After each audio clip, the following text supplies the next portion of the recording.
जय हिंद सभी को। मैं डॉक्टर रविंद्र। इस बार भी मैं एक बुक लिखा है, सीबीएसई बोर्ड एग्जाम क्लास 12 के बच्चे के लिए फिजिक्स सब्जेक्ट में। ये बुक मैं फिजिक्स एग्जाम इस नाम पे लिखा है। तो इस बुक में 10 क्वेश्चन पेपर मैंने डिस्कस किया है और 10 क्वेश्चन पेपर का डिटेल्ड आंसर भी मैंने इसमें लिखा है। और ये 10 क्वेश्चन पेपर में कंप्लीट सिलेबस कवर कर दिया है। सीबीएसई सिलेबस 2023-24 में जितने सारे डेरिवेशन है वो सारे डेरिवेशन इसमें कवर किया मैंने। और ये कंप्लीट बुक का सॉल्यूशन, ये 10 पेपर का सॉल्यूशन विद इन 24 आवर्स में मैं आपको ये वीडियो लेक्चर्स में दे रहा हूँ। आप लोग ये वीडियो 24 आवर्स का वीडियो लेक्चर देखेंगे, ये पार्ट में होंगे। तो ये 24 वीडियो लेक्चर्स 24 आवर्स का वीडियो लेक्चर अगर आपने कंप्लीट देख लिया, मतलब अब पूरा सिलेबस रिवाइज किया। कंप्लीट सिलेबस रिवाइज करने के लिए ये 10 पेपर है मेरा। और इसमें लास्ट 15 ईयर का कई इंपॉर्टेंट न्यूमेरिकल्स जो रिपीट होने वाला है वो भी न्यूमेरिकल्स में इसमें डिस्कस किया। तो इस बुक का पीडीएफ मास फिजिक्स यूट्यूब चैनल के इस वीडियो और हर वीडियो में, ये जो 24 आवर्स का वीडियो है, हर वीडियो में मैंने इस बुक का पीडीएफ मैं डिस्क्रिप्शन बॉक्स में दिया है, उधर से आप डाउनलोड कर सकते हैं। और ये बुक आप प्रिंट आउट लेके भी पढ़ सकते हैं। जब कोई क्वेश्चन आपको समझ में नहीं आ रहा है, डायरेक्टली उतना ही वीडियो आप देख सकते हैं। अगर ये बुक आप 24 आवर्स में कंप्लीट कर दिया और 24 आवर्स का वीडियो देख लिया तो डेफिनेटली आपका बोर्ड एग्जाम में आपको ये बहुत हेल्पफुल रहेगा। तो चलिए अभी मैं वन बाय वन आपको एक एक क्वेश्चन पेपर का सॉल्यूशन एक्सप्लेन करूंगा। तो आप सभी लोग मार्स फिजिक्स यूट्यूब चैनल में जाके ये सारे वीडियो देख सकते हैं और साथ ही साथ आपके फ्रेंड को भी ये वीडियो भेज दीजिए ताकि उनको भी इस बुक का एग्जाम में हेल्प होगा। धन्यवाद। अभी मैं नेक्स्ट आगे one by one paper discuss करूंगा। पेपर वन ये पूरा सीबीएसई का, ये सारे पेपर सीबीएसई का न्यू सिलेबस के अकॉर्डिंगली है। 2023-24 का जो सिलेबस है उसका अकॉर्डिंगली और उसका सैंपल पेपर का अकॉर्डिंगली है। चलिए पहला क्वेश्चन पेपर का ये पहला क्वेश्चन है। The electric field due to a uniformly charged sphere of radius r as a function of distance from its center is represented graphically by। इसमें 4 ऑप्शन दिया है और चारों ऑप्शन का ये जो ग्राफ अच्छे से आप लोग देख लीजिए। और इसमें इस क्वेश्चन में यूनिफॉर्मली चार्ज स्फीयर बोला, स्फेरिकल सेल नहीं बोला। यूनिफॉर्मली चार्ज स्फीयर होगा तो इसका आंसर बी है। अगर यूनिफॉर्मली चार्ज स्फेरिकल सेल अगर बोला होता तो इसका आंसर आप सी लिख सकते थे। तो अंदर यूनिफॉर्मली चार्ज स्फीयर के अंदर इलेक्ट्रिक फील्ड लिनियरली प्रोपोर्शनल है डिस्टेंस के साथ और बाहर E is inversely proportional to r square.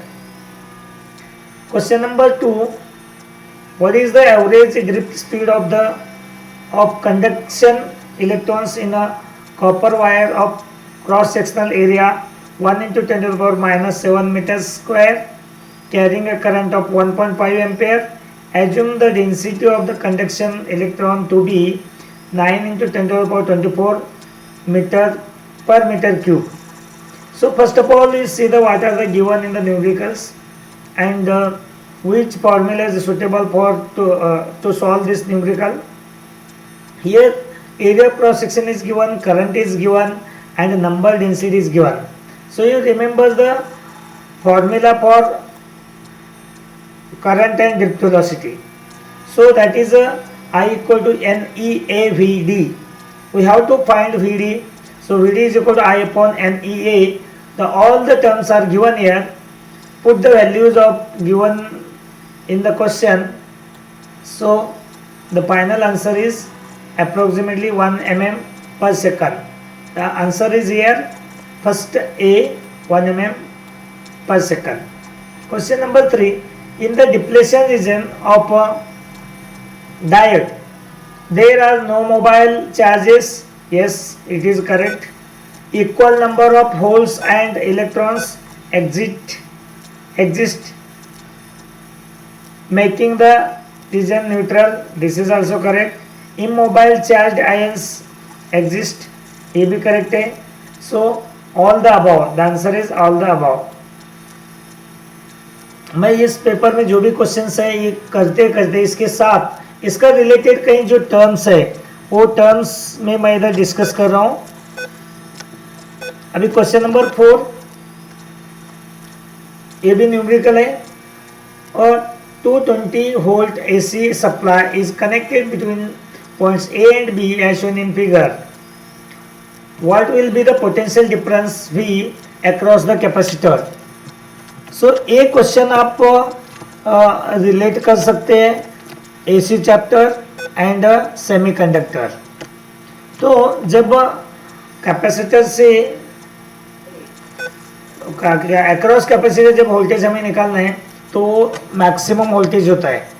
तो मैक्सिमम वोल्टेज मतलब पीक वोल्टेज. सो ये हम लोग इधर पीक वोल्टेज का फॉर्मूला यूज करेंगे. V max is equal to V RMS into under root 2. So the answer is D, 220 volt under 220 under root 2 volt.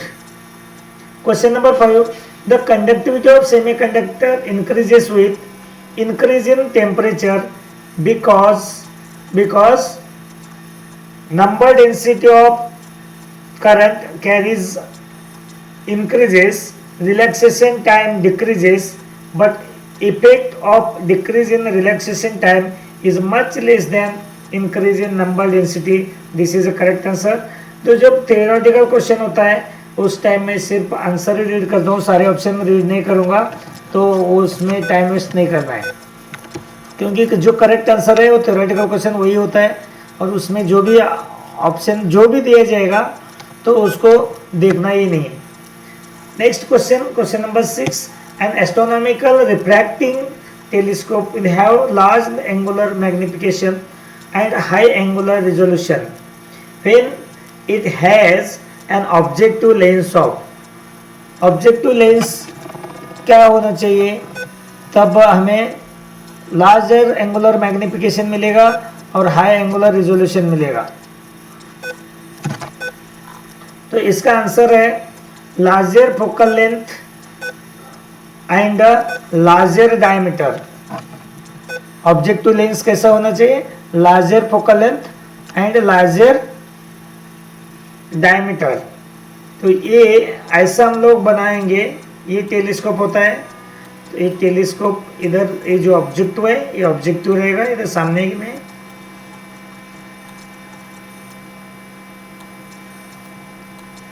ये ऐसा टेलीस्कोप है. जितना इसका डायमीटर ज़्यादा रहेगा तो उतना टेलीस्कोप के लिए हाई मैग्निफिकेशन के लिए अच्छा रहेगा और रिजोल्यूशन भी अच्छा रहेगा. Next question.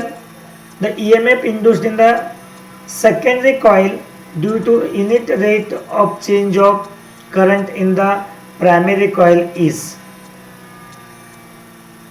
ये इम्पीडेंस ऑफ टू कॉइल्स है, रिएक्टेंस ऑफ टू कॉइल्स है, mutual inductance of two coils है, self inductance of two coils. So इधर क्वेश्चन में दिया है EMF induced in the secondary एक दिया है और प्राइमरी दिया. इसका मतलब ये सेल्फ इंडक्टेंस तो नहीं हो सकता है और ये म्यूचुअल इंडक्टेंस इसका करेक्ट आंसर है. 8 number question. Consider the diffraction pattern for a small pin hole as the size of the hole is increased.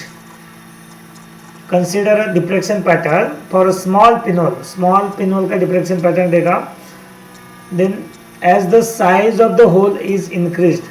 Hole का अगर हमने size increase किया तो क्या होगा? उस टाइम में इधर ऑप्शन दिया है the size decreases and intensity increases, इधर तो साइज इंक्रीज बोला, तो वैसा उसका रिलेटेड कोई ऑप्शन है क्या दूसरा देखेंगे, the intensity decreases and size increases, ये तो नहीं हो सकता है।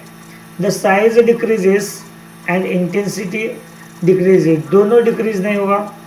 The size increases and intensity decreases, size increase होगा तो इंटेंसिटी डिक्रीज नहीं होगा, सॉरी दोनों इंक्रीज नहीं होगा, इधर दोनों इंक्रीज नहीं होगा। तो इसका आंसर है साइज अगर इंक्रीज किया हम लोगों ने, होल का साइज इंक्रीज किया तो इंटेंसिटी डिक्रीज होना चाहिए, और साइज अगर डिक्रीज किया तो इंटेंसिटी इंक्रीज होना चाहिए। तो ये थोड़ा सा उल्टा क्वेश्चन पूछा है आपको, तो इधर ऑप्शन में थोड़ा सा उल्टा करके दिया है, ये है इसका उल्टा क्वेश्चन आंसर। तो ये size decreases and intensity increases, ये relation. Question number 9, to reduce the resonant frequency in an LCR series circuit with the generator, to reduce resonant frequency in an LCR series circuit with the generator, then क्या करना चाहिए उसके लिए, another capacitor should be added in parallel to first one, इसका answer B है। What is the magnetic field at a point O due to current carrying a wires shown in figure 1 and 2? तो ये board exam में ऐसे दो को question नहीं पूछते, मैं पूरा सिलेबस कवर करने के लिए कई जगह दो क्वेश्चन मिक्स करके एक सिंगल क्वेश्चन बना दिया। तो इसमें कोई भी एक डायग्राम बोर्ड में पूछा जाता है।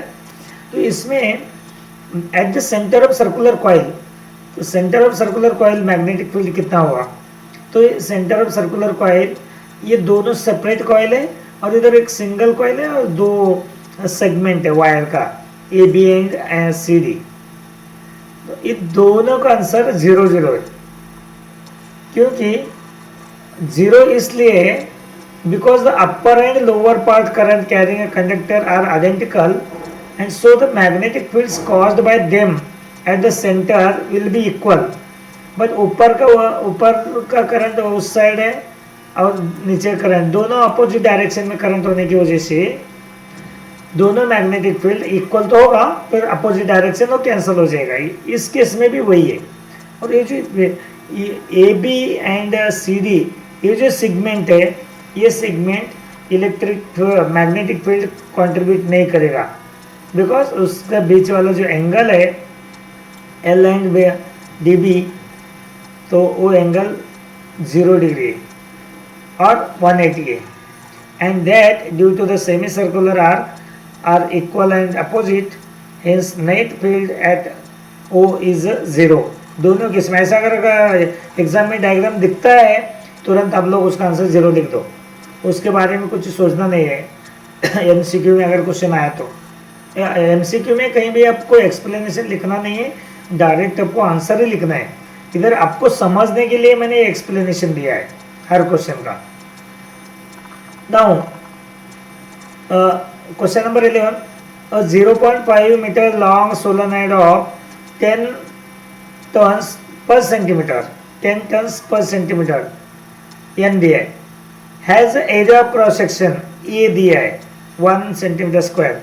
Calculate the voltage induced across its end if the current in the solenoid is changed from 1 ampere to 2 ampere in 0.1 second. Means D I by D T का वैल्यू भी दिया है, D I by D T का value हमें मिला है, और वो लेंथ कितना वो भी है, और number of turns per centimetre दिए है, और एरिया ऑफ क्रॉस सेक्शन दिए है। ये सारी चीज़ देने के बाद उसके लिए फॉर्मूला क्या हो सकता है, वो फॉर्मूला आप लोग ये यूज़ करेंगे, P is equal to L D I by D T. L what is L? L is here, that is a self inductance. तो उसके लिए हम लोग फॉर्मूला यूज किया इधर, mu naught N square A L D I by D T. सारा value put करने के बाद आपको ये आंसर मिल जाएगा 0.628 मिली वोल्ट। तो इधर लिखा है 0.63 millivolt. This is a closest one. Now this is a correct answer. Question number 12. Focal length of convex lens of refractive index 1.5 is 2 centimeter. Here focal length is 2 centimeter and convex lens जब भी convex word आता है तो focal length positive होता है. और इधर lens ले लो और मिरर ले लो. Focal length of convex lens और मिरर कुछ भी पूछा तो फोकल लेंथ ऑफ प्लस लेना है आपको. रिफ्रैक्ट इंडेक्स दिया है. Then focal length of lens when immersed in a liquid of refractive index of 1.25 will be. तो इसमें आपको रिफ्रैक्टिव इंडेक्स दो दिया है. एक है refractive index of convex lens है, दूसरा है रिफ्रैक्टिव इंडेक्स ऑफ लिक्विड है. तो इसके लिए ये फॉर्मूला हमें पता है 1/f is equal to n minus 1/r1 minus 1/r2. तो इसके लिए पहला फॉर्मूला फोकल लेंथ दिया है 2 सेंटीमीटर लेंस का. तो पहला फॉर्मूला यूज करें हम लोग 1/f1 is equal to focal length of glass, sorry refractive index of glass, जो लेंस ग्लास से बनता है. तो N G is a refractive index of glass minus 1/r1 minus 1/r2. तो ये लेंस कौन सा है? कॉन्वेक्स लेंस है. तो R1 एंड R2 इधर से R1 एंड R2 हमें कितना है पता नहीं है. तो R1 एंड R2 वैसे ही रखेंगे. ये 1.5 माइनस 1 करो, जो भी आंसर है वो आएगा 0.5 1/R1 minus 1/R2. Second formula है when immersed in a liquid of refractive index बोला है. तो इसके लिए उसका रिफ्रैक्टिव इंडेक्स ऐसा आएगा, refractive index of glass divided by refractive index of liquid -1. तो इससे आपको ये फॉर्मूला मिल जाएगा. Second focal length 1/f2 is equal to 1.5 divided by 1.25 minus 1, that is equal to 0.2 1/r1 minus 1/r2. ये फॉर्मूला मिलेगा. देन f2/f1 करो. तो f2/f1 करने के बाद f2 का वैल्यू आपको सॉरी f1 का वैल्यू आपको दे दिया है already. Then f2 is equal to 0.5/0.2 into f1, that is equal to 0.5/0.2 into 2. The 5 centimetre is a correct answer. yes C is a correct answer. now assertion reason type question. इसमें आप लोगों को अगर कोई भी टॉपिक में कोई भी पॉइंट का कंसेप्ट अच्छे से क्लियर रहेगा तो ये क्वेश्चन आप इजीली सॉल्व कर सकते हैं. तो आपको दिक्कत आने का चांसेस है. तो पहला option, if both assertion and reason are true and the reason is a correct explanation of assertion. and second option है, if both assertion and reason are true but reason is not a correct explanation or correct explanation of assertion. ये ऐसा रहेगा. उस time में आप लोगों को ये एक दिक्कत आएगा. अगर आपको दोनों ट्रू लग रहे हैं तो ये करेक्ट एक्सप्लेनेशन है क्या नहीं, इसके लिए आपको फिजिक्स का हर कंसेप्ट अच्छे पढ़ना पड़ेगा. तो दो था सी एंड डी, ये दोनों ऑप्शन आप इजीली आइडेंटिफाई कर सकते हैं. If assertion is true but reason is false.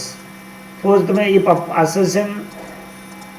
Both assertion and reason are false. तो पहला क्वेश्चन दिया देखो, और ये मैग्नेटिज्म का है. Diamagnetic materials can exhibit magnetism. Diamagnetic materials have a permanent magnetic dipole moment. इसमें assertion is true but reason is false. permanent magnetic moment नहीं होता है. Next question number 14. Drift velocity of electrons in the metallic conductor decreases with the rise of temperature of a conductor. On increasing temperature, the collision of the electrons with lattice ions increases. This hinders the drift of electrons. Here, both assertion and reason are correct, true, and reason is a correct explanation of assertion. Question number 15. The susceptibility of magnetic substance is independent of temperature. ये आप लोग susceptibility syllabus में नहीं है ऐसा बोल के इसको छोड़ना नहीं है, क्योंकि ससेप्टिबिलिटी हम लोग जब डायमैग्नेटिक, पैरामैग्नेटिक एंड फेरोमैग्नेटिक इनका डिस्टिंग्विश करते हैं, तब टेम्परेचर डिपेंडेंस जब डायमैग्नेटिक, पैरामैग्नेटिक, फेरोमैग्नेटिक का प्रॉपर्टी देखते हैं उस टाइम में ससेप्टिबिलिटी का कंसेप्ट आता है। इसके लिए ये इधर क्वेश्चन दे दिया है। So susceptibility of diamagnetic substance is independent of temperature बोल रहे हैं, ये ट्रू है, टेम्परेचर के ऊपर डिपेंड नहीं है। Every atom of diamagnetic substance is characterised by electron pairs of the opposite spin, so with change of temperature the motion of electrons are affected by same amount in opposite direction. Now here both are true and as reason is a correct explanation of assertion. Now question number 16. In an electromagnetic wave, electric field vector and magnetic field vector are mutually perpendicular. Reason is a electromagnetic wave are transverse nature. ये भी correct है, ये electromagnetic wave is transverse nature, ये correct है। और in an electromagnetic wave electric field vector and magnetic field vector perpendicular है, लेकिन दोनों का कोई रिलेशन नहीं है। Not a correct explanation but both are true. Now section B, आप लोगों को सबसे इम्पोर्टेंट इस महीने जो 10 क्वेश्चन पेपर बनाया इसमें से सबसे इम्पोर्टेंट क्वेश्चन है जो आपको बहुत ज़्यादा हेल्प करेगा, section B, section C and last section E. इसमें सेक्शन डी में जो केस स्टडी बेस्ड क्वेश्चन है वो कुछ कोई भी मतलब पैराग्राफ देगा कोई भी क्वेश्चन हो सकता है, बट इसमें से आएगा तो ऐसा कुछ आ भी सकता है और नहीं भी आ सकता है। बट ये जो section B and C and E, ये क्वेश्चंस बहुत इंपॉर्टेंट है। इसमें मैंने पूरा सिलेबस का सारे डेरिवेशन कवर कर दिया है इसके, और लास्ट 15 ईयर का जो इम्पोर्टेंट न्यूमेरिकल्स है वो भी मैंने इसमें डिस्कस किया, तो आपके लिए बहुत हेल्पफुल रहेगा। तो अभी 2 मार्क का क्वेश्चन स्टार्ट हो गया सेक्शन बी में। A long straight wire AB carries a current of 4 ampere. Current is given I. A proton P travels at 4 × 10⁶ meter per second parallel. इधर प्रोटॉन P है, ये डायग्राम में देखो आप अच्छे से, to the wire of 0.2 meter from its 0.2 metre इससे parallel distance पे इधर अगर आ गए तो पॉइंट P है, तो डायग्राम दे दिया clearly, and it is a directed and in a direction opposite to the current as shown in the figure.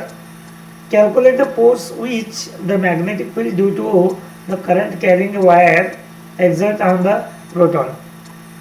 हमें क्या निकालना है? फोर्स निकालना है।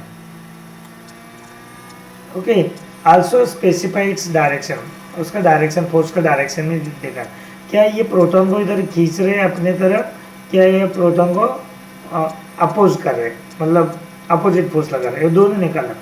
पहले उसके पहले करंट का डायरेक्शन देखो, down to up A to B है, और प्रोटॉन कहाँ मूव कर रहे हैं? डाउन साइड इधर। तो पहला हम लोगों ने मैग्नेटिक फील्ड फाइंड आउट करेंगे। I is given, R is given and V is given. So first of all B is equal to μ0/2 πr I। So इससे हमें B मिलेगा। Then force acting on the moving proton in the magnetic field F is equal to VBQ sin theta, VBQ sin theta। तो इसमें formula क्या आएगा? इन दोनों के बीच वाला एंगल 90 है, इसके लिए sin 90 आ जाएगा, दैट इज इक्वल टू 1। तो फोर्स के लिए B का वैल्यू पुट करो, μ0/4 2 π I/r and Q and air P, sine का वैल्यू लिख दिया sin 90। सो μ0/4 π उसका फॉर्मूला होता है 10 to the power -7, इधर तो नीचे 2 पाए, इसके लिए हम लोग इधर ऊपर 2 × 10 to the power -7 लिखा है। And 4 is a current, 1.6 × 10 to the power -19 charge of this Q, and I and V is given 4 × 10 to the power 6 divided by radius is given R। ये वैल्यू पुट करने के बाद आपको ये answer मिलेगा 2.56 × 10 to the power -18 newton. The direction of force at point P is towards right, means towards right मतलब away from this AB wire.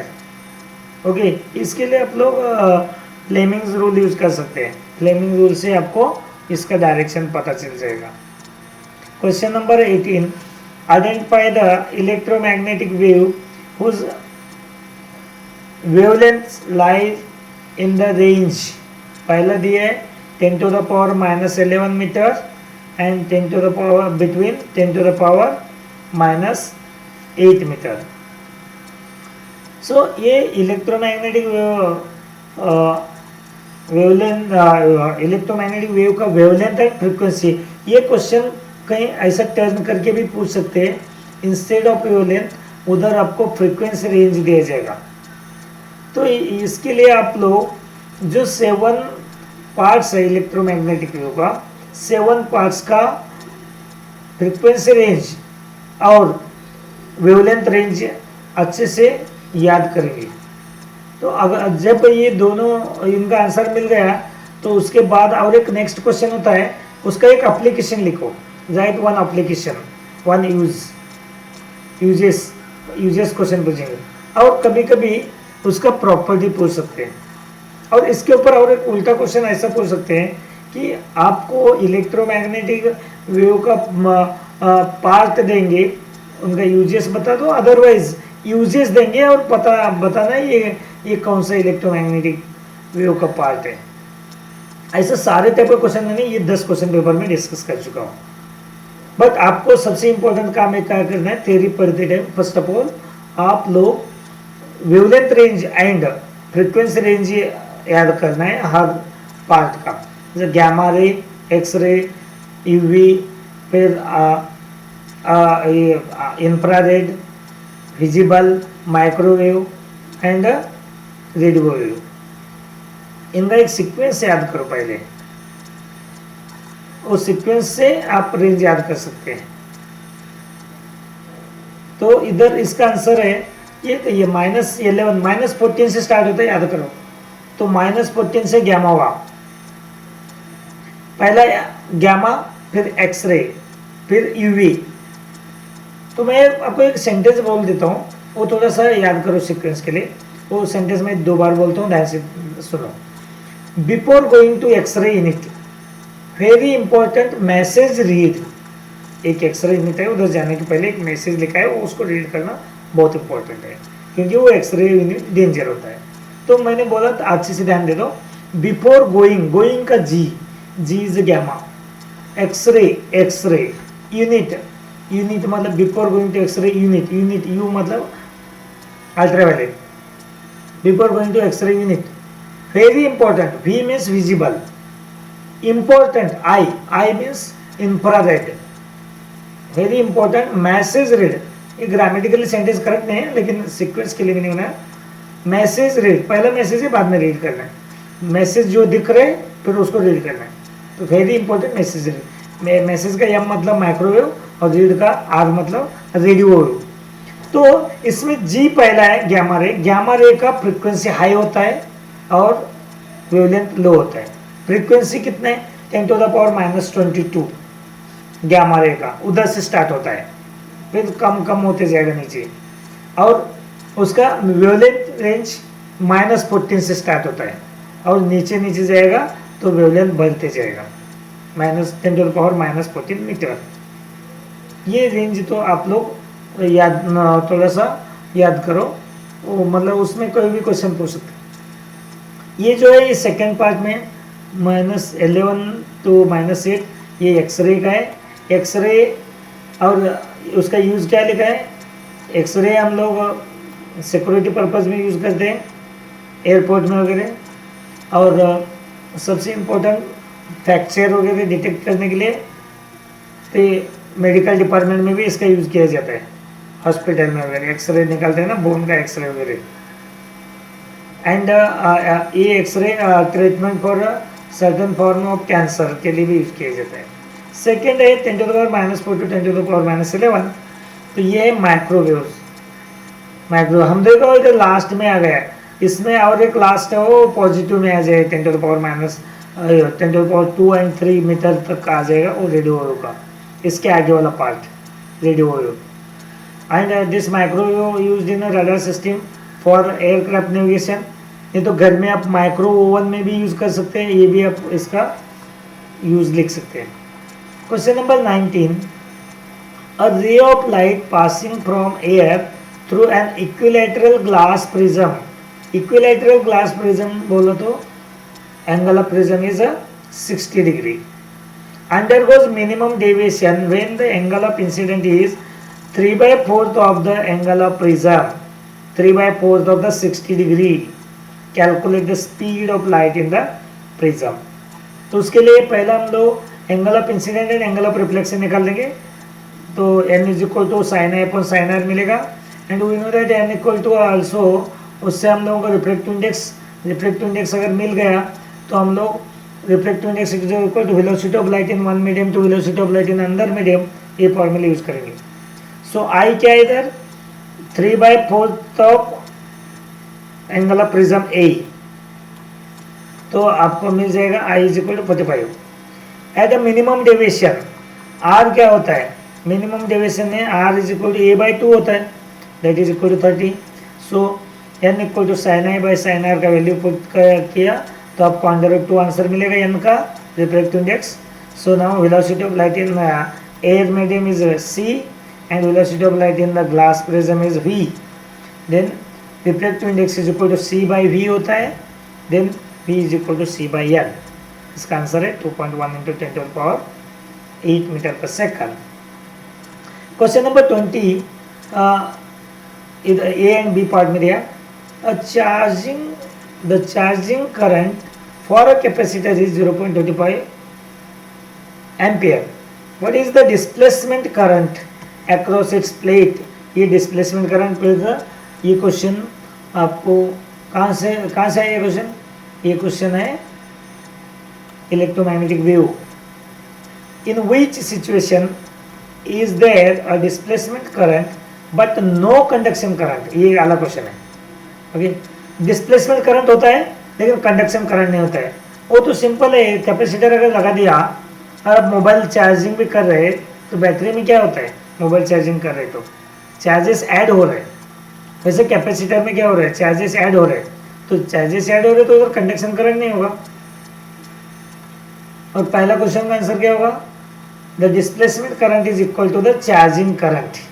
Simple है, displacement current is equal to जो charging कर रहे हैं वही करंट डिस्प्लेसमेंट करंट होता है। उस सिचुएशन में जब कैपेसिटर चार्ज कर रहे हैं तो उधर क्या नहीं होगा, कंडक्शन करंट नहीं होगा। तो ड्यूरिंग द चार्जिंग और discharging there is a displacement current but no conduction current between the plates of the capacitor. ये ध्यान रखो, ये बहुत ही इंपॉर्टेंट क्वेश्चन है।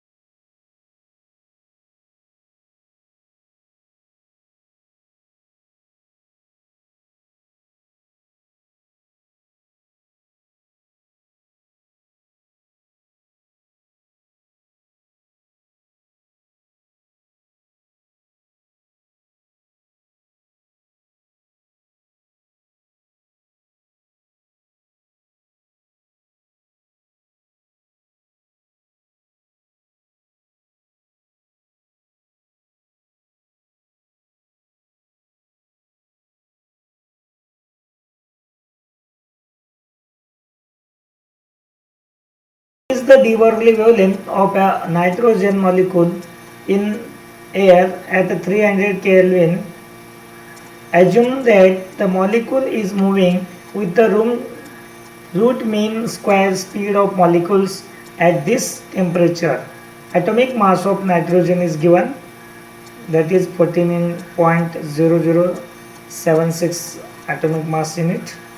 So we know that root mean square speed Vrms is equal to under root 3k T by m. K is the Boltzmann constant.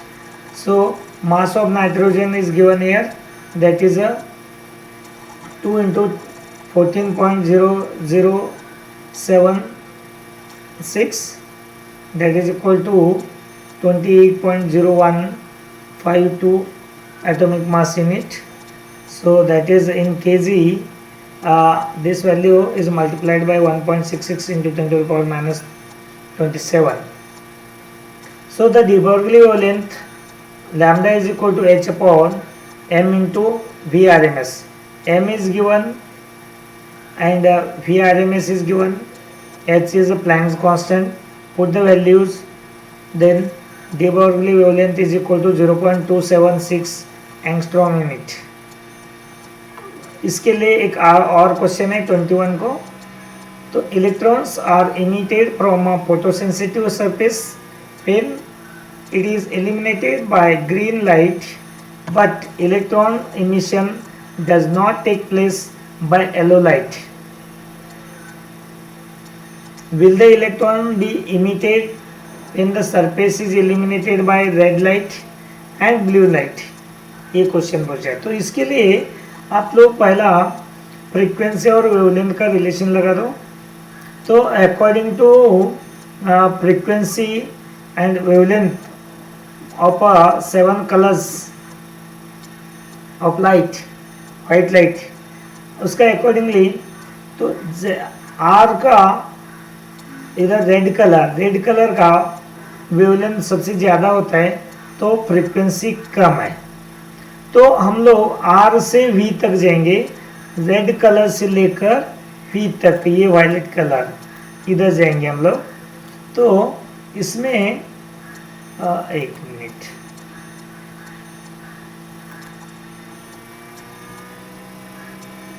इसमें हम लोग फिर से आर जब जाएंगे तो फ्रीक्वेंसी डिक्रीज होते जाएगा. आर का फ्रीक्वेंसी सबसे ज़्यादा कम है और वी का फ्रीक्वेंसी सबसे ज़्यादा है, क्योंकि वी का वेवलेंथ कम है वायलेट कलर का. तो इधर पूछ रहे red colour and blue colour. Green colour को हमें क्या मिल रहे हैं? By green colour photoelectrons are emitted from the photosensitive surface when it is illuminated by green colour. Green colour कहाँ है? देखो ये ग्रीन कलर को मिल रहे, और ग्रीन का लेफ्ट साइड में वी में फ्रीक्वेंसी ज़्यादा है. और इधर आया तो येलो कलर में इलेक्ट्रॉन्स इमिट नहीं कर रहे. येलो कलर को अगर नहीं करे तो ऑरेंज को भी नहीं करेगा, रेड को भी नहीं करेगा. तो इसके लिए पहले का आंसर नो एंड सेकंड के आंसर ब्लू कलर. ग्रीन के पहले लेफ्ट साइड है, क्योंकि इधर फ्रीक्वेंसी ज़्यादा है. हम लोग मान लेते हैं ग्रीन कलर की फ्रीक्वेंसी थ्रेशोल्ड फ्रीक्वेंसी से ज़्यादा फ्रीक्वेंसी है तो फोटो इलेक्ट्रॉन इमिट करेगा, कम है तो इमिट नहीं करेगा. तो इसका आंसर अब सिंपली नो और एस लिखा तो भी चलेगा. अभी सी सेक्शन 3 मार्क का क्वेश्चन है सारे. 3 मार्क का क्वेश्चन में आपको ज़्यादा से ज़्यादा आपको इधर डेरिवेशन का पार्ट्स जो आएगा वो 3 मार्क्स में ज़्यादा से ज़्यादा देखने को मिलेगा. पहला क्वेश्चन है show that Lenz law is in accordance with the law of conservation of energy. इसके ऊपर एक एमसीक्यू भी पूछ सकते हैं. लेंस लॉ और उसका relation law of conservation, law of momentum, law of conservation of mass, conservation of charge. तो इस टाइम में कंजर्वेशन ऑफ एनर्जी, तो उस टाइम में एक चीज़ याद रखना इधर, एक कंजर्वेशन ऑफ एनर्जी रिलेट करता है. तो ये लेंस लॉ और law of conservation of energy, ये Lenz law of conservation of energy follow करता है कि नहीं, ये हमें बताना है. तो इसके लिए पहला लेंस लॉ क्या है आपको पता होना चाहिए. What is Lenz law?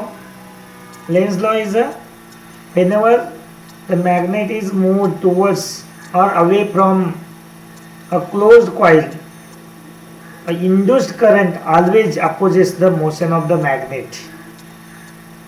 तो इसमें एक एग्जाम्पल लिखा है, फर्स्ट एग्जाम्पल से इसको समझाया कि अगर उधर अपोज कर रहे हैं, इसका मतलब जो करंट इंड्यूस करंट है वो अपोज कर रहे हैं, तो इसमें कुछ एनर्जी वगैरह लॉस होता है, एनर्जी वगैरह क्रिएट होता है, ऐसा कुछ टॉपिक इधर रिलेट कर रहे हैं, तो वो law of conservation of energy follow नहीं करेगा।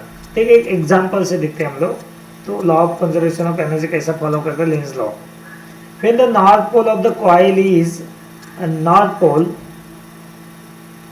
when the north pole of a coil is brought near to the closed coil, otherwise north pole of a magnet बोलो नहीं तो coil बोलो, दोनों ले सकते हैं, उसमें अगर करंट पास करके उसको नॉर्थ पोल बना सकते हैं।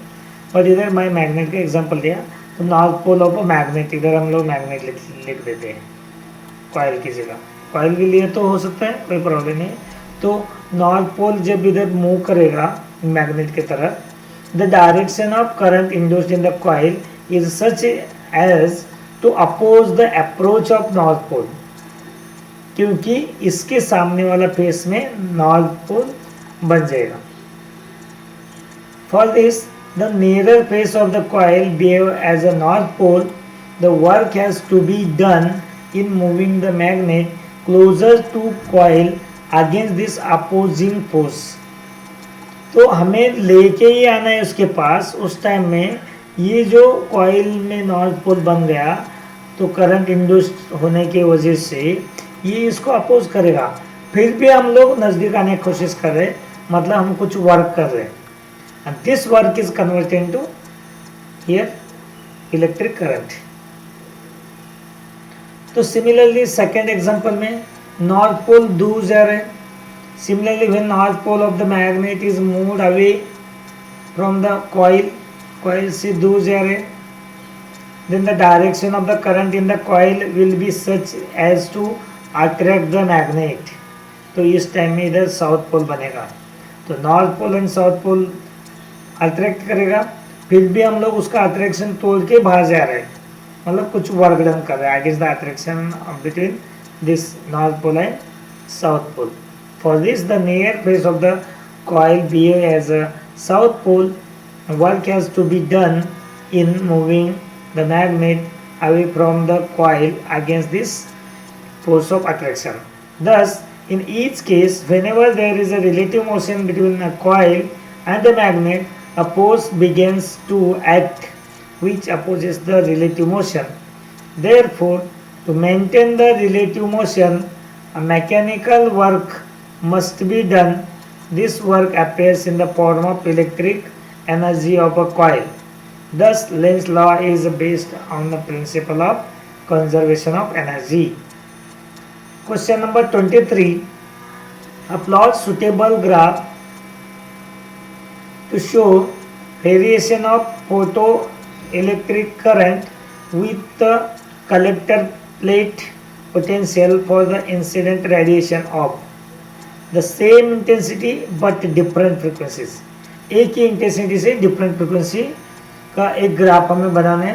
तो वो ग्राफ पोटेंशियल है और फोटो करंट है। कभी कभी वो ग्राफ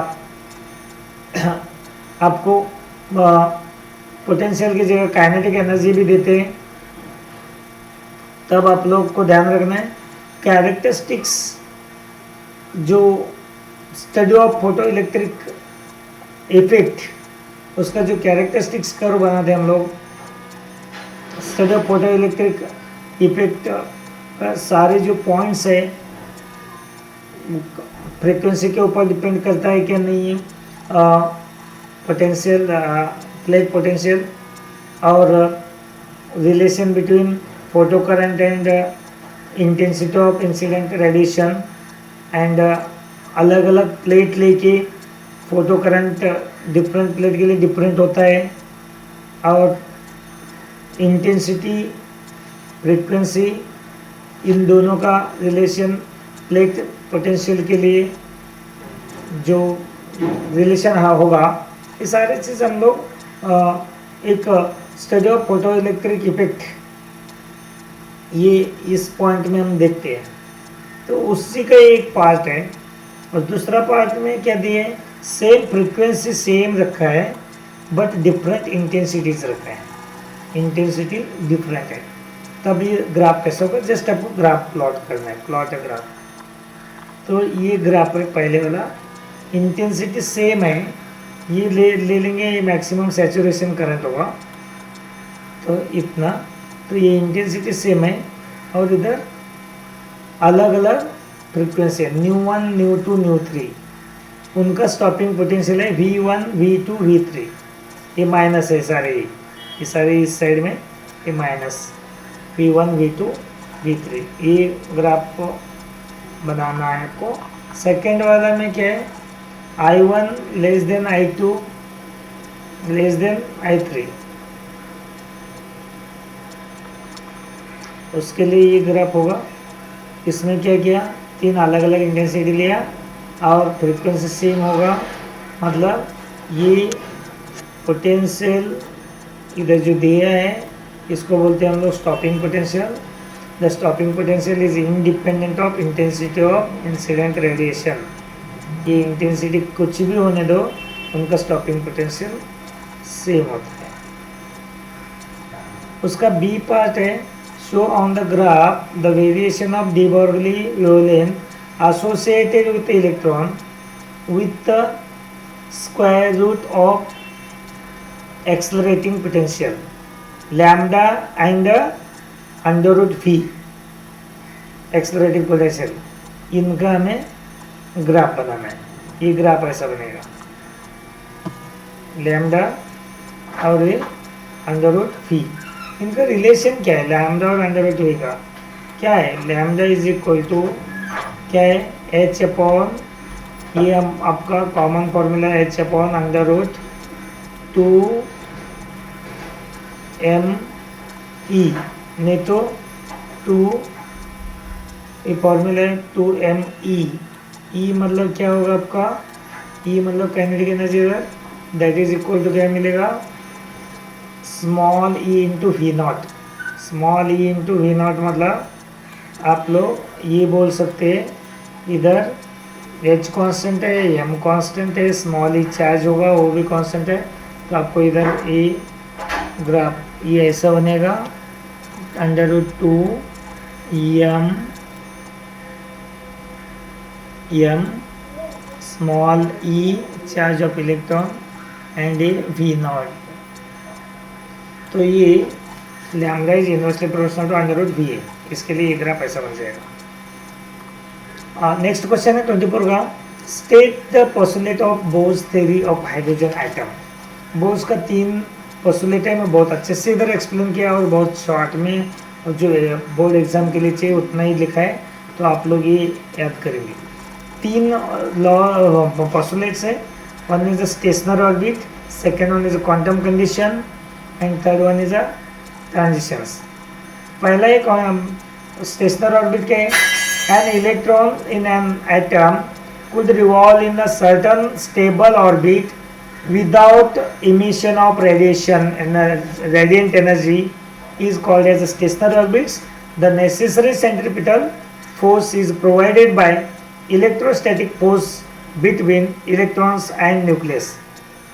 अदरवाइज इसको हम आप ऐसा बोल सकते हैं, electrons are orbiting in a circular orbit which are a stationary orbit,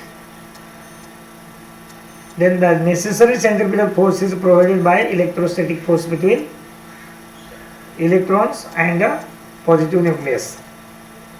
तो ये फॉर्मूला बहुत इम्पोर्टेंट है आपको, जब energy and radius of Bohr orbit and energy of electron in the Bohr orbit, ये निकालने के लिए फॉर्मूले बहुत इंपॉर्टेंट है। M V square upon R is equal to 1/4πε0 ZE upon R square। Here you can take a Z equal to 1, तो आप लोग ऐसे भी बोल सकते हैं, M V square upon R is equal to 1/4πε0 E square upon R square and Z equal to 1। Second Bohr postulate ये है quantum condition, the stationary orbits are those in which angular momentum of electron is an integral multiple of h by 2 pi. Here n is an integer. So the angular momentum L is equal to mvr is equal to nh by 2 pi, where n is an integer, or that is also called as a principal quantum number. ये principal quantum number है. ये orbit है, ये first orbit, second orbit, ऐसे ही orbit बनाए ना, वो n का वैल्यू हो सारे ऑर्बिट का. ओके, थर्ड पोस्टुलेट क्या है? Transitions. The electron does not radiate energy when in a stationery orbit. उस स्टेशनरी ऑर्बिट में होगा तो एनर्जी रेडिएट नहीं करेगा.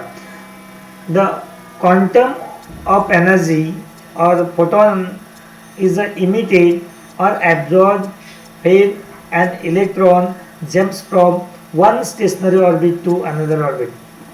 तो इसको आप लोग ऐसे भी बोल सकते हैं, electrons are radiating energy only when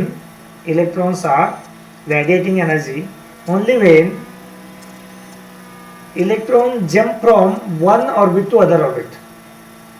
Then the amount of energy radiated is equal to one photon, that is also equal to energy difference between two levels. So here h nu is equal to ei minus e final.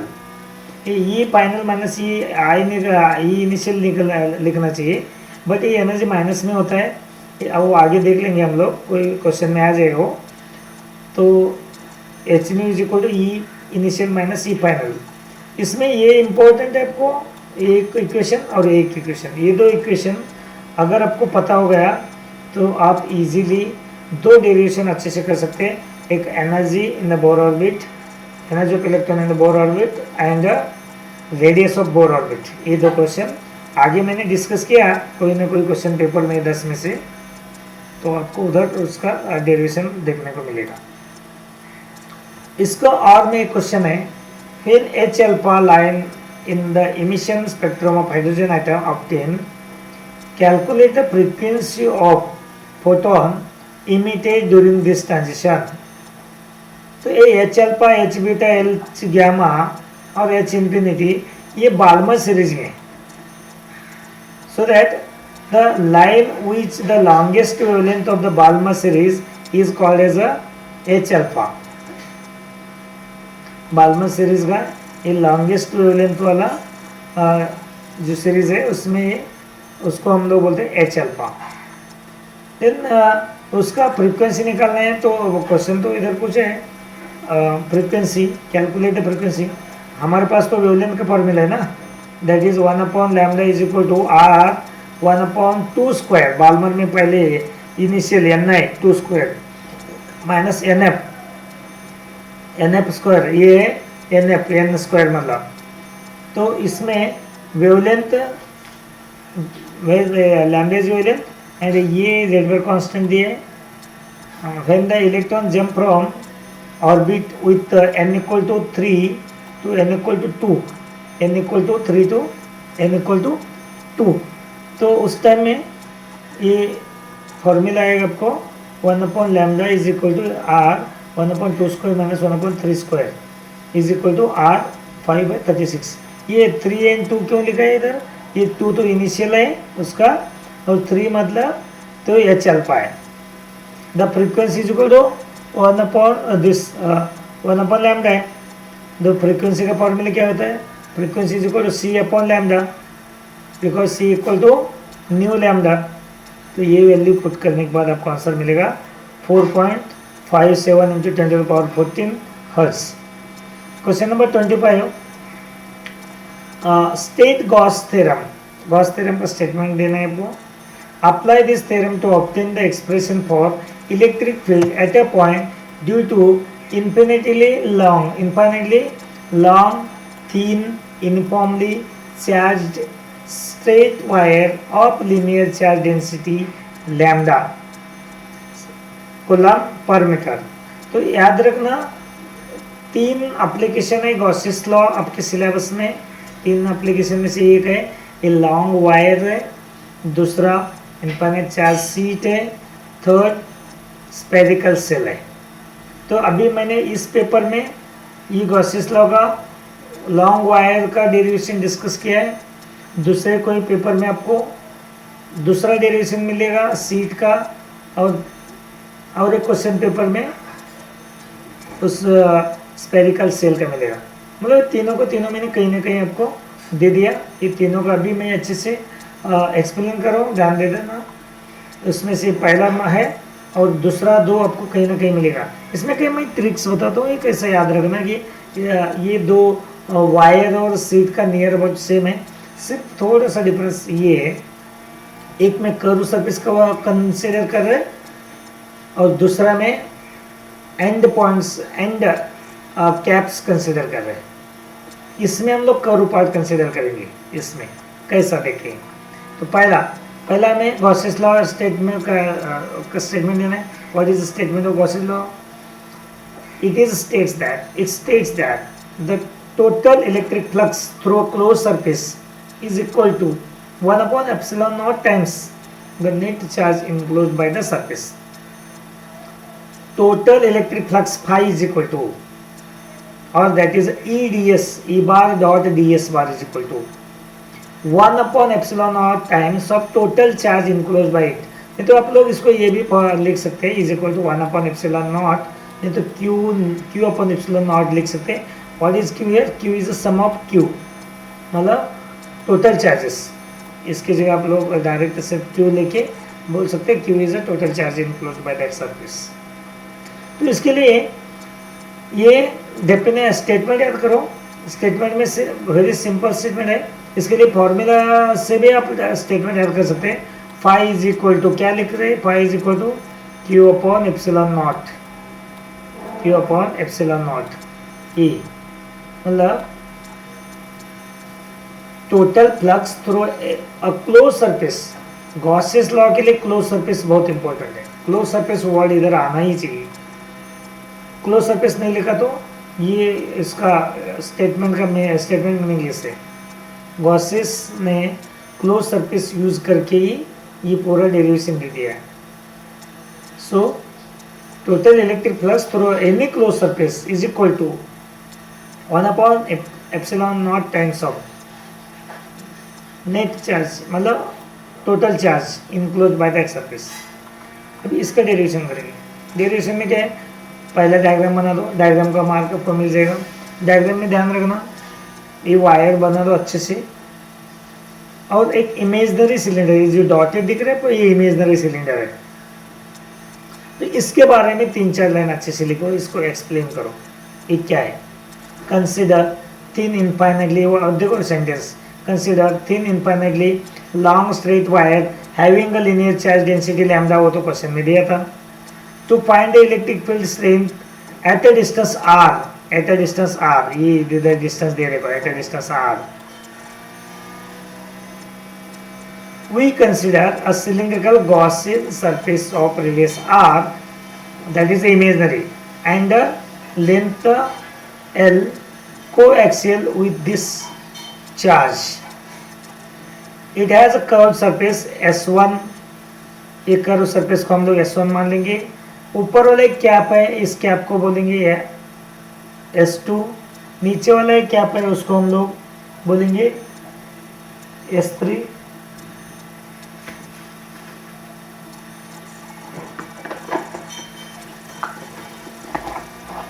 अभी ये marker देखो, इसमें ये एक wire है, तो इसको एक हम लोग सिलेंड्रिकल, ऐसा एक सिलेंड्रिकल एक इमेजनरी एक सिलेंडर बनाए, कोएक्सियल सिलेंडर। इसका ऊपर वाला कैप और नीचे वाला कैप, ऊपर वाला कैप और नीचे वाला कैप, तो इसका दोनों कैप, ये दोनों जो ऊपर वाला नीचे वाला कैप है ये पैरेलल टू द वायर होगा, और एक कर्व सरफेस।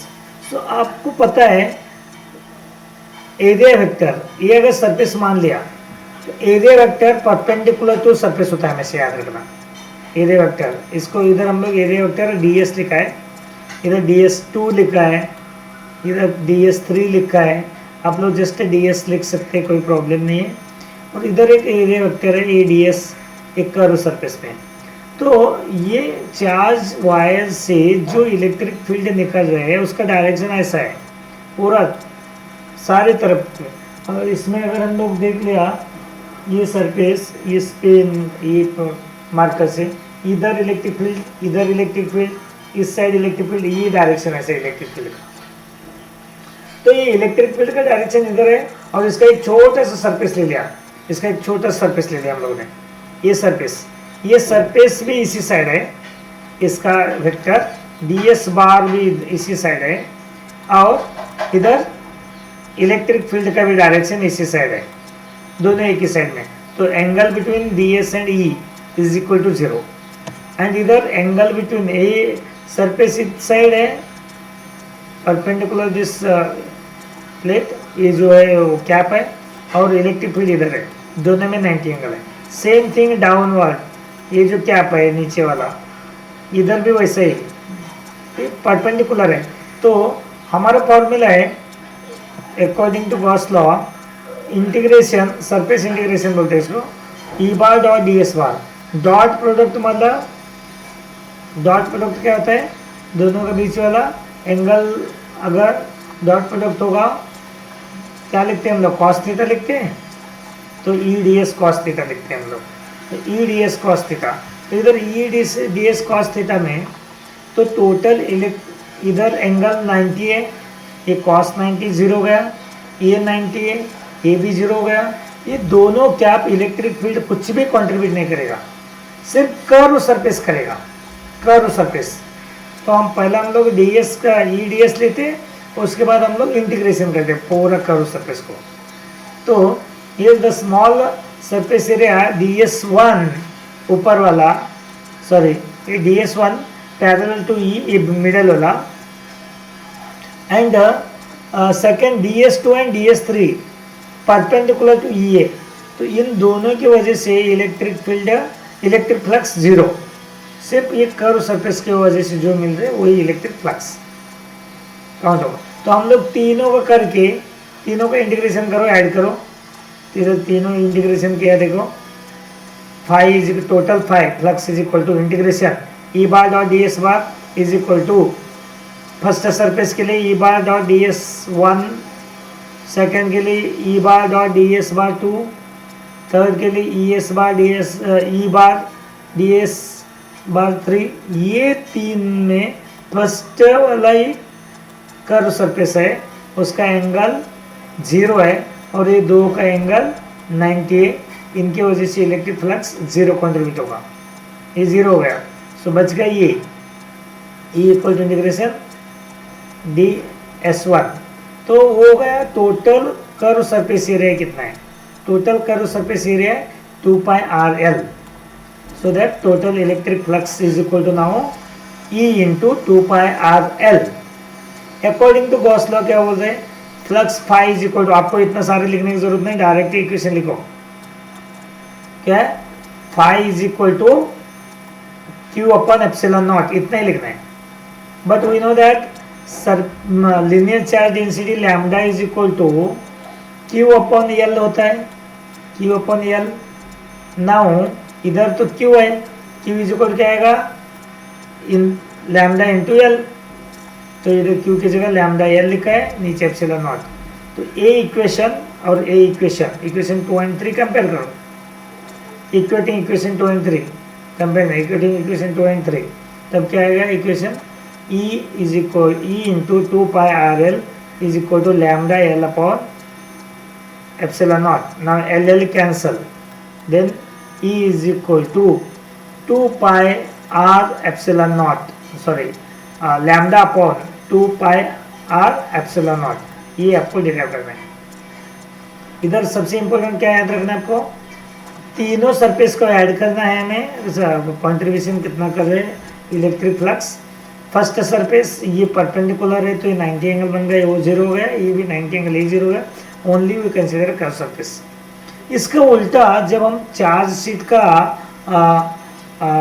शीट से कोई एक सर्टेन डिस्टेंस पे इलेक्ट्रिक फील्ड देख रहे हैं, फाइंड आउट कर रहे हैं, तो उस टाइम में दोनों कैप का दोनों साइड जो कैप है उधर भी एक इमेजिनरी सिलेंडर कंसीडर करेंगे, लेकिन दोनों साइड जो कैप है वो कैप का ऐड होगा और कर्व सरफेस ऐड नहीं होगा, क्योंकि कर्व सरफेस में वो इलेक्ट्रिक फ्लक्स कुछ नहीं होगा, क्योंकि surface area and electric field का इन दोनों के बीच वाला एंगल है, इन दोनों के बीच वाला एंगल है 90। ओके, सो उसके बाद हम लोग क्वेश्चन नंबर 26 देख रहे हैं। Question number 26, right the SI unit of magnetic flux. तो आप लोग एसआई यूनिट सबका पढ़ेंगे, जितने सारे टर्म्स है फिजिकल क्वांटिटी 12th क्लास में आया है सबका एसआई यूनिट पढ़ेंगे। हो सकता है कोई भी एक एसआई यूनिट पूछ सकते हैं बोर्ड में, तो मैंने 10th पेपर में सभी टर्म का SI unit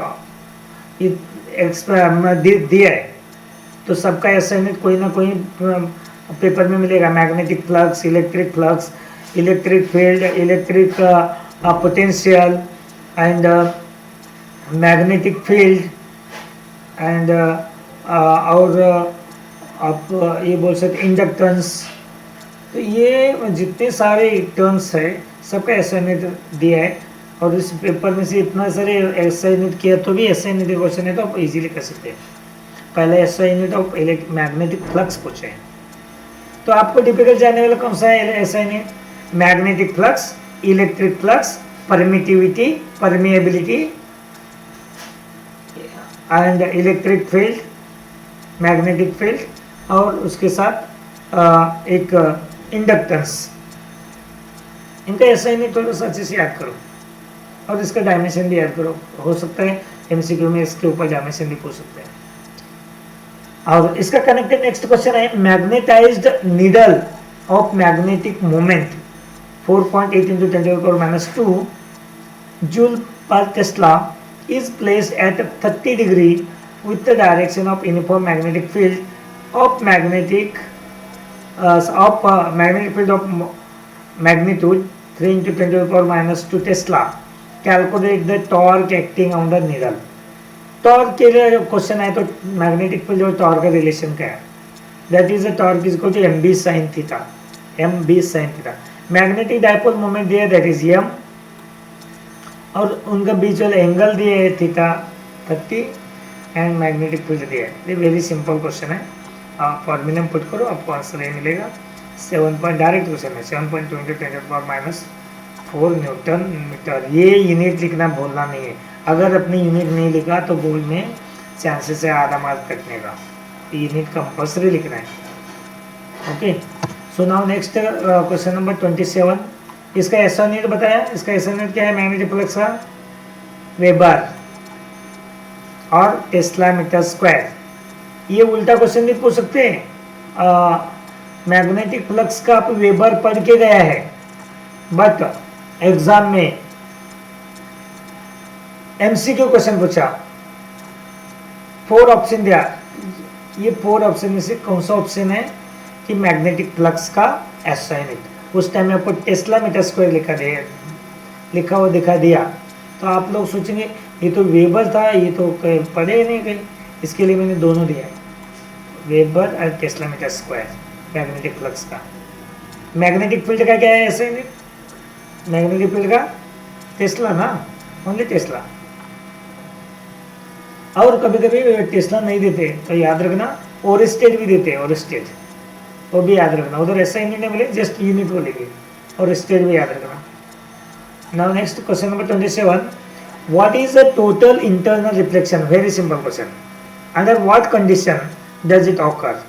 total internal reflection क्या है और क्या कंडीशन है? फिर second question, find the relation between critical angle and reflective index. Name one phenomena which is based on total internal reflection. पहला क्वेश्चन, टोटल इंटरनल रिफ्लेक्शन क्या है?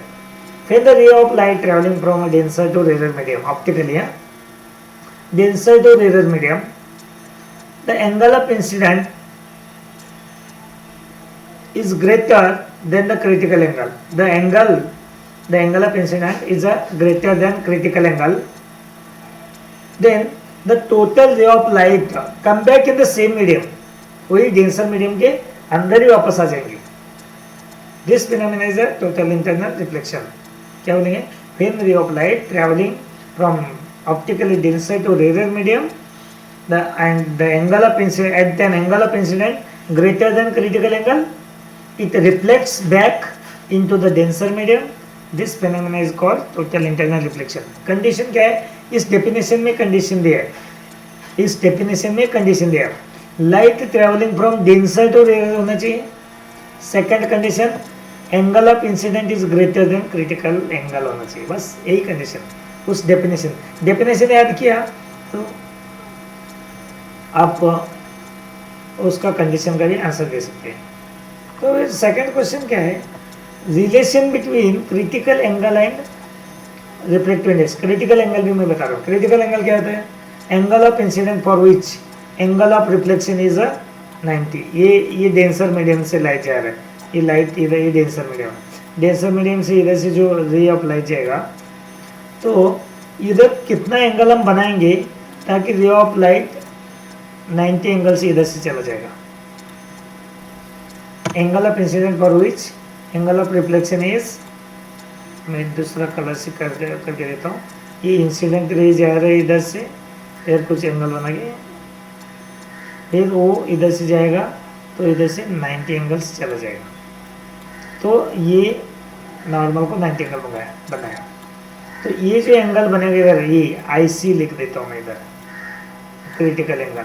Angle of incident for which angle of reflection is 90 when light traveling from denser to rarer medium. इसको बोले critical angle. और critical angle और refractive index का क्या formula है, क्या रिलेशन है? Refractive index is equal to 1/sin IC. ये फॉर्मूला है. Refractive index is equal to 1/sin IC. IC is a critical angle. And example क्या है? टोटल इंटरनल रिफ्लेक्शन का बहुत सारे एग्जाम्पल है. आपको तो एक एग्जाम्पल पूछा तो एक ही लिखना. मिराज है, तो ऑप्टिकल फाइबर है, and billions of precious stones जिसमें डायमंड ले बोल सकते हैं हम लोग. Shining of air bubbles in a water, और ये इंडोस्कोपी में भी यूज़ करते हैं, मेडिकल में, डायग्नोसिस में. एंड टोटली रिफ्लेक्टिंग प्रिज्म में इसका यूज़ होगा. बहुत सारे टोटल इंटरनल रिफ्लेक्शन का एग्जांपल मिलेगा. समर में आप देखो, जो ब्लैक कलर का रोड होता है, रोड में आपको कभी कभी पानी दिखता है. जब आप ट्रैवल कर रहे हैं, जो ब्लैक कलर का जो विटामिन का रोड है, उधर ज़्यादा हीटअप होने की वजह से समर में 12-1 बजे तक इस टाइम में आप अगर देख लेना, आपके सामने रोड पे पानी है ऐसा लगता है. That is due to total internal reflection. Question number 28 C section का, ये भी 3 मार्क का. इधर एक न्यूमेरिकल दिया है. A long solenoid with 15 turns per centimetre, 15 turns per centimetre. तो इधर पर सेंटीमीटर लेंथ दिया है 1 सेंटीमीटर एंड 15 टन्स दिया है. It has a smooth loop of area दिया है 2 centimetre square placed inside the normal to the axis of solenoid. The current carried by the solenoid changes steadily from 2 ampere to 4 ampere in 0.1 second. What is the induced EMF in the loop while the current is changing? इसके लिए हम लोग पहले क्या करेंगे? Mutual inductance निकालेंगे. Mutual inductance के लिए फॉर्मूला है M = μ0 N1 N2 A2/L. तो N1 पता है हमें, N2 अंदर वो पहले वाला जो कॉइल था 1 है, लेंथ दिया है L, और ये एरिया क्रॉस सेक्शन दिया है उसका. तो इधर हमें मिलेगा पहला म्यूचुअल इंडक्टेंस. म्यूचुअल इंडक्टेंस मिलने के बाद एक फॉर्मूला इंडक्टेंस EMF का ही फॉर्मूला यूज करेंगे. दैट इज इधर एक चीज़ याद रखना, इस न्यूमेरिकल देखते ही change in current with time दिया, तो ये कहीं ना कहीं इंडक्शन के रिलेटेड है. और ये म्यूचुअल इंडक्टेंस का हो सकता है और सेल्फ इंडक्टेंस में हो सकता है. इधर तो 2 सोलेनोइड है, इधर एक सोलेनोइड है, और इधर normal to the axis of the solenoid दूसरा एक सोलेनोइड है. तो इसके लिए ये म्यूचुअल इंडक्टेंस का क्वेश्चन है. तो ये सारी वैल्यू पुट करो. वैल्यू पुट करने के बाद आपको ये आंसर मिलेगा 7.5 माइक्रोवोल्ट. तो ये ये सारे क्वेश्चंस आप लोग अच्छे से करेंगे। मैं जस्ट फास्ट आपको रिवाइज करने के लिए, कम टाइम में रिवीजन करने के लिए मैं फास्ट एक्सप्लेन कर रहा हूँ। आप लोग बार बार इसको देख लो तो ये एग्ज़ाम के लिए हेल्प हो जाएगा। सारे क्वेश्चन में 24 आवर्स में सारे मतलब कंप्लीट सिलेबस का जो भी सारे डेरिवेशन है 24 आवर्स में मैं ये वीडियो में एक्सप्लेन कर रहा हूँ। सारे वीडियो आप देख लीजिए, 24 आवर्स टाइम दे दो तो ये आपका एक फास्ट रिवीजन हो जाएगा।